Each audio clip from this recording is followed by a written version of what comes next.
The honorary degree will now be conferred. Mr. President, will you present the candidate, Dr. Richard Lipsey?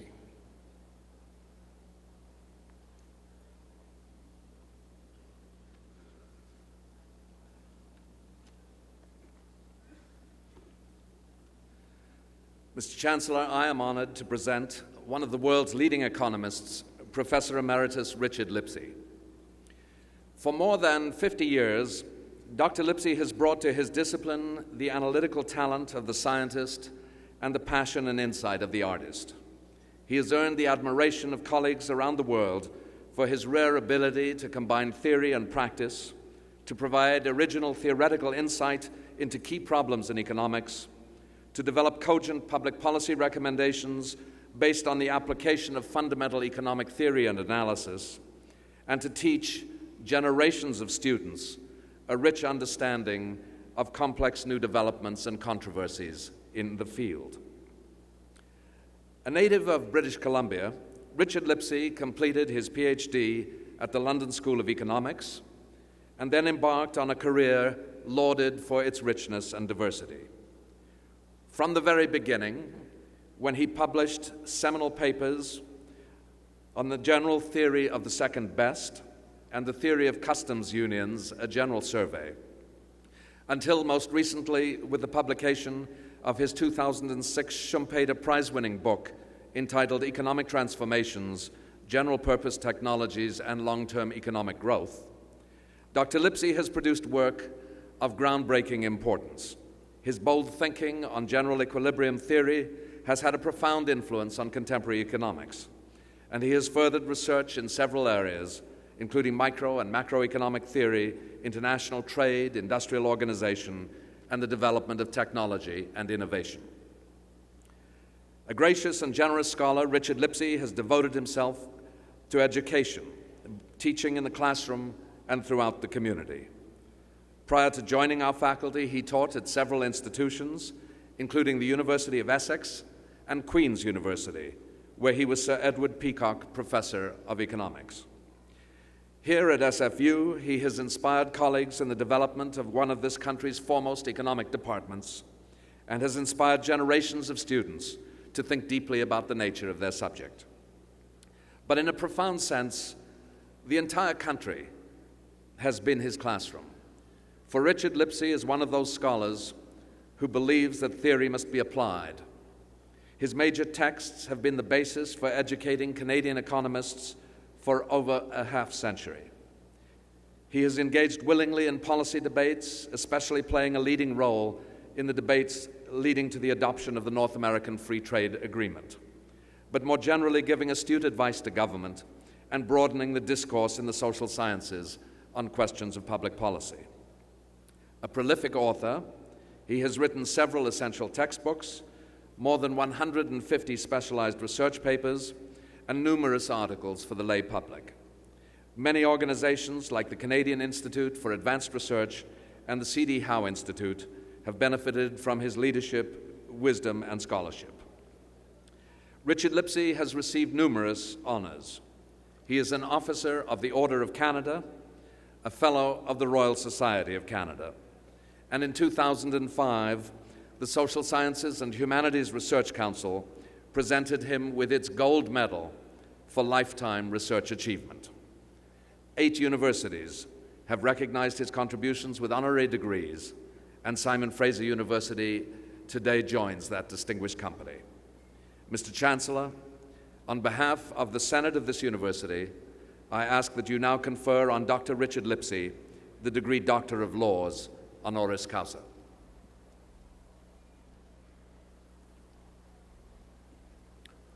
Richard Lipsey, by virtue of the authority vested in me and in the Senate of this university, I hereby admit you to the degree of Doctor of Laws, honoris causa. Dr. Lipsey will be hooded by Dr. John Waterhouse, Vice President, Academic.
It is my pleasure now to call on Dr. Richard Lipsey for his convocation address.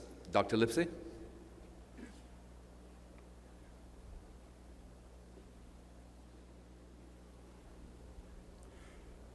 Mr. Chancellor, Mr. President, honored guests, graduands, ladies and gentlemen, I am honored by the degree that you have bestowed on me, and doubly honored to be invited to give the convocation address.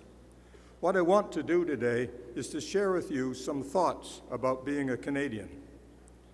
Canada is made up of many groups. The ancestors of the First Nations people have been here for thousands of years. Those of French-Canadian ancestry for over 250 years. Until the middle of the last century, the largest group, other than these, were from the British Isles.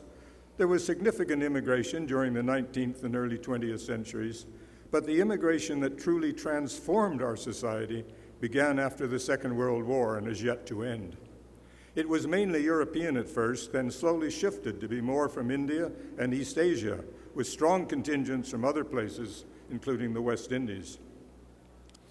Perhaps since all Canadians have such different roots, it is not surprising that we are uncertain about our identity as a nation. Yet Americans, who had a much larger percentage immigration in the 19th century than us, are more certain about theirs, having a fairly clear idea of what it is to be an American. Yet there is a strong Canadian identity, and one of its most distinctive characteristics is that it is very low-keyed. If Americans wear their patriotism on their shirt sleeves, Canadians wear theirs sewn into their undergarments. It is helpful in this discussion to make comparisons with other nations. I choose the United States because being closest to us geographically and culturally, finding differences between us establishes even greater differences between Canadians and others. Our early history shows one dramatic difference. Many U.S. attitudes were conditioned by their revolutionary experience, a violent breakaway from the British Crown. In contrast, Canadian Francophones and Anglophones, who were the dominant group until the Second World War, both have a counter-revolutionary heritage. Francophone society was based on a rejection of the ideals of the French Revolution. The small original Anglophone population was augmented by the influx of refugees from the American Revolution. They were Tories or even traitors to Americans. To us, they were United Empire Loyalists. They were counter-revolutionists who rejected the ideals of the American Revolution and who gave a distinctive character to Anglophone society. Unlike the United States, Canada had no war of independence. Instead, our independence evolved over 2 centuries in a highly civilized process that provides one reason why our identity is low-keyed while the U.S. identity is more upfront. Many of the 19th century European immigrants who transformed the U.S. were fleeing political persecution or genuine famine. In contrast, many modern Canadian immigrants were fleeing neither persecution nor extreme economic deprivation. Of course, we have opened our doors to refugees, but because of the different economic and political conditions, attitudes of the typical immigrant to Canada in the last 60 years have differed greatly from those of the typical immigrant to the United States in the late 19th and early 20th centuries. Canadians have no strong military tradition. Although many Canadians fought willingly in 2 world wars, our typical international role has been one of peacekeeper, not warrior. As a result, many Canadians worry about the change that's being affected as we become heavily involved in the war in Afghanistan. Unlike the United States and many European countries, we have never fought a bloody civil war. No general has ever been Prime Minister of Canada, in dramatic contrast with the United States. Canadians are neither great myth makers nor myth believers. Those who have had dealings with the Americans, no matter how much they may respect them, have often noted the difficulty of dealing with people who believe deeply their own national mythology. For example, the view of the U.S. as the world's main bastion of freedom, brought over by waves of 19th century European immigrants, has survived to modern times in spite of the many 20th century dictators that the U.S. has helped to install and support, the Shah of Iran, Suharto in Indonesia, Batista in Cuba, Somoza in Nicaragua, Pinochet in Chile, Mobutu in Congo Zaire, to mention just a few. Strong geographical forces also shape North American identities. Canadians have tended to see themselves as a small band of people up against a vast wilderness, the second largest country in the world, inhabited by a mere 30 million people. Americans, on the other hand, have tended to see themselves as victors over nature, 300 million people in a slightly smaller and more benign part of the continent. The name of the Canadian game is often to come to terms with nature, while the name of the US game is often to conquer it. Our evolutionary background and our geography have helped to create among Canadians the view of government as an important partner in our attempt to tame a hostile environment. Many early nation-building enterprises relied heavily on government assistance. To Americans, many of whom came to escape repression in 19th century Europe, government more often was seen as the enemy. The contrast between these views of government shows up in countless ways. It has given Canadians a small L liberal tradition. Along with other countries, Canada did have its shift to the right in the 1980s, but the modest right-turning measures look positively socialistic when compared to those initiated by the administrations of Ronald Reagan and George W. Bush. The contrast is also seen in our acceptance of what is anathema to many Americans, socialized medicine. My argument is not that one of us is better than the other, but there are deeply ingrained differences between Canadians and Americans. But I have saved the most spectacular illustration for the last. When the United States passed through its crisis of national unity, the issue was settled by a bloody civil war. This American behavior was par for the course. Throughout history, most people have resorted to arms when presented with the possibility of a breakup of their nation.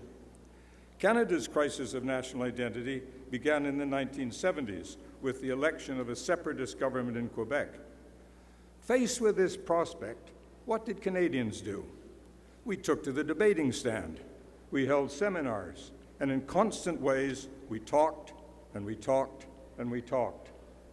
While we argued, bureaucrats in Ottawa worried not about battle plans, but about how to divide up the national capital in the event of separation.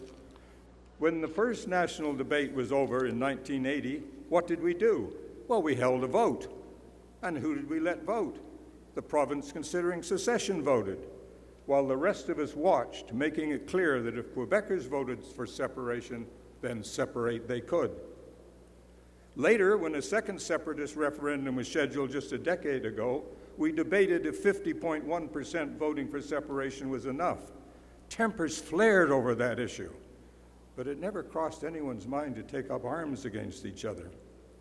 Go to Sri Lanka, Spain, China, India, Chechnya, or Sudan, and see what response you get if you suggest that their secession crisis should be settled by a vote taken solely in the area wanting to secede.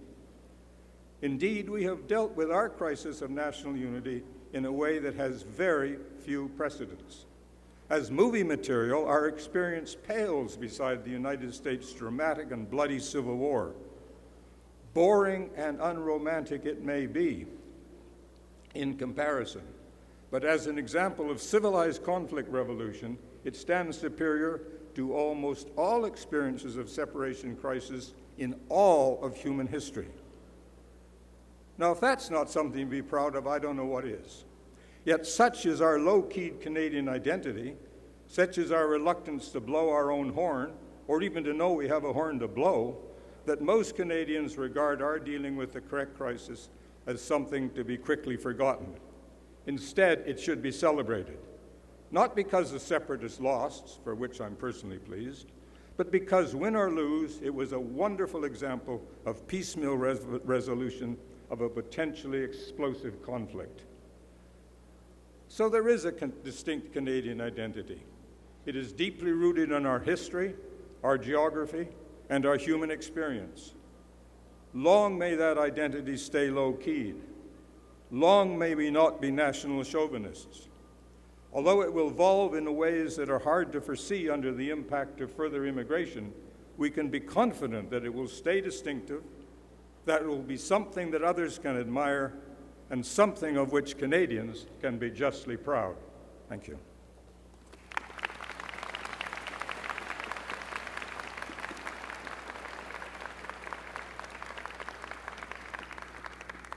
Thank you, Dr. Lipsey.